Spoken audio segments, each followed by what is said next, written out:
ఎవరైనా నన్ను కాంటాక్ట్ చేశారా ఈ విషయంలో, ఈ కబ్జా విషయంలో? ఉమ్, కబ్జా మేము కాంటాక్ట్ చేసామని ప్రూవ్ చేయమని చెప్పండి, నేను మొత్తం వదిలేసుకుంటానండి. సోషల్ మీడియా కూడా వదిలేస్తాను. ఉమ్, లేదు, ఎవరు కాంటాక్ట్ చేయలేదు. ఎంతసేపటికి అక్కడికి వెళ్ళగానే నేను లావు కృష్ణదేవరాయలు, పెమ్మసాని గారు, ఆ, భాష్యం ప్రవీణ్, ఆ, అసలు ఎంత మందికి రీచ్ అయ్యారంటే అంతమందికి రీచ్ అయ్యారు మొత్తం తెలుగుదేశం వాళ్ళకి. ఉమ్, ఆ, ఒకటే చెప్పారు, ఆస్తి మీద పుల్లారావు గారు కండ వేశారు, ఆయన్ని కాదని మేమేమి చేయలేం. అయితే లోకేష్ గారికి నేను ఇచ్చాను, అయిపోయింది. ఆ, ఆయన అసలు చర్యలు తీసుకోవట్లేదు. నేను అప్పుడు తెలియజేసే, నేను ఫేస్బుక్లో ఒక మెసేజ్ కూడా ఉందండి. మా పెద్ద ఆయనకి తెలీదు, అప్పట్లో నాకు బాగా ఇది ఉండేదిలేండి. చంద్రబాబు నాయుడు గారు అంటే మామూలుగా ఉండేది కాదు, ఉమ్. బాగా ఎక్కేసి ఉండేది నాకు. మా పెద్ద ఆయనకి తెలిస్తే ఇవన్నీ తెలిస్తే అసలు ఊరుకోరు, వీళ్ళు తెలియకుండా చేస్తారు మా పెద్ద ఆయనకి అని చెప్పేసి నేను అప్పట్లో పోస్టులు కూడా పెట్టాను, విర్రవిగాను కూడా. మా పెద్ద ఆయనకి తెలియకుండా చేస్తున్నాడు వీళ్ళు అని. ఉమ్. ఆ, కానీ ఆ తర్వాత పెద్ద ఆయన దగ్గర కలవడానికి అయితే లాస్ట్ ఇయర్ జూన్లో వెళ్తే, మే మేలో ఆ, ఒకళ్ళ ద్వారా నేను అప్రోచ్ అయ్యానమాట. అప్రోచ్ అయితే వాళ్ళు చెప్పలేదంటే, నేను రైతుల దగ్గర మా నాన్నగారు 31 కోట్లు తీసుకొని పారిపోయారు, ఉమ్, అందుకని ఇంక చంద్రబాబు నాయుడు గారు మీకు అపాయింట్మెంట్ ఎవరండి. అసలు ఏమని అర్థం ఉందా? ఉమ్. 31 crores, 1 లక్ష, 5 లక్షలు, 10 లక్షలు కాదు, 31 crores. అవును. ఎలా నమ్ముతారండి? ఒక ముసలాయనకి, 75 ఏళ్ల ముసలాయనకి 31 కోట్లు, అది కూడా రైతులు. రైతులు 31 కోట్లు ఎలా ఇస్తారండి అప్పు? అవును. అవును. 31 కోట్లు వెళ్ళి ఈ రోజు అడగండి, వాళ్ళు ఇన్కమ్ ట్యాక్స్ కట్టారా? వాళ్ళు ఏం చేశారు? అసలు ఎవరైతే అప్పు ఇచ్చాడో వాడు ఎలా ఇచ్చాడు డబ్బులు?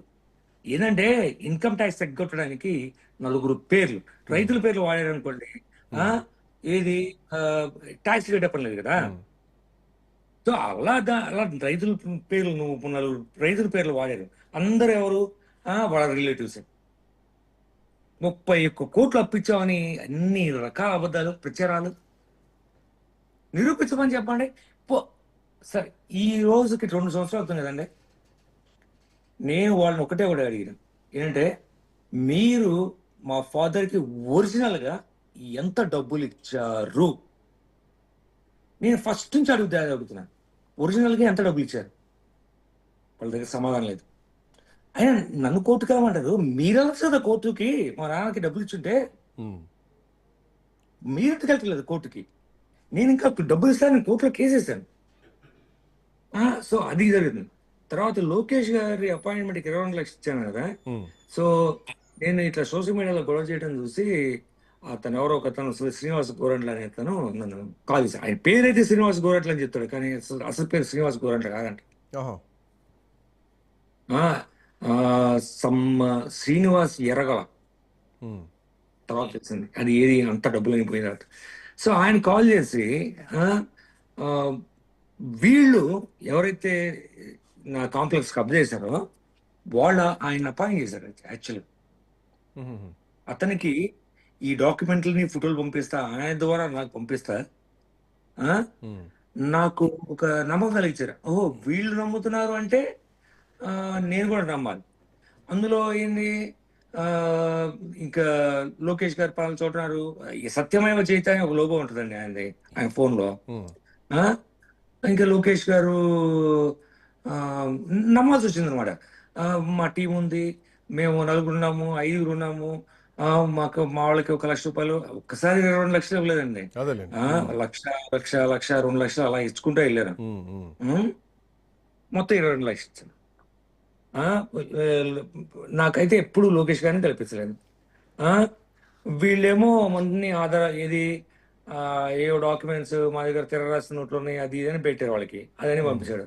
తర్వాత ఈ వ్యక్తి అండి, నేను ఎక్కడుంటున్నానో కూడా నాది స్క్రీన్ షాట్ పెట్టాడండి. నేను ఫస్ట్ ఢిల్లీలో దిగా లాస్ట్ ఇయర్. ఉమ్. ఉమ్. దిగితే ఈ వ్యక్తి నాకు నా లొకేషన్ షేర్ చేశాడండి, నువ్వు పలానా చోట ఉన్నావు అని. ఉమ్. అసలు ఎలా షేర్ చేస్తాడు? ఆ, ఎలా ఎలా షేర్ చేస్తాను? నన్ను ట్రాక్ చేయాల్సిన అవసరం ఏంటి? నేనేమైనా డ్రగ్ ఇస్తా? ఏమైనా ఏమైనా టెర్రరిస్టా? ఏమైనా బట్ ఏమైనా ఫైనల్గా చేసి పారిపోయారా? ఉమ్, మురళీమోహన్ గారు ఆ రోజు మిమ్మల్ని తిట్టమన్నారు, మీరు తిట్టారు. సో తిట్టిన వాటిని అన్నిటిని కూడా మేము సోషల్ మీడియాలో పెడతామని చెప్పేసి ఆ రోజు మాట్లాడారు. సో ఐటీడీబీలో మేము వేస్తాం, మీరు తిట్టండి అని చెప్పేసి మీకు డైరెక్షన్స్ కూడా ఇవ్వడం జరిగింది. సో వెనకాల రాజకీయ కుట్ర జరిగింది. ఇది మీ మీద ఒకటి రకమైనటువంటి ఆస్తి కబ్జా, ఇంకొకటి మీ భుజం మీద తుపాకీ పెట్టి ఆ రోజు మంత్రిగా ఉన్నటువంటి విడుదల రజనీని కాల్చేటువంటి ప్రయత్నం పక్కగా జరిగింది, స్పష్టంగా కనిపించింది.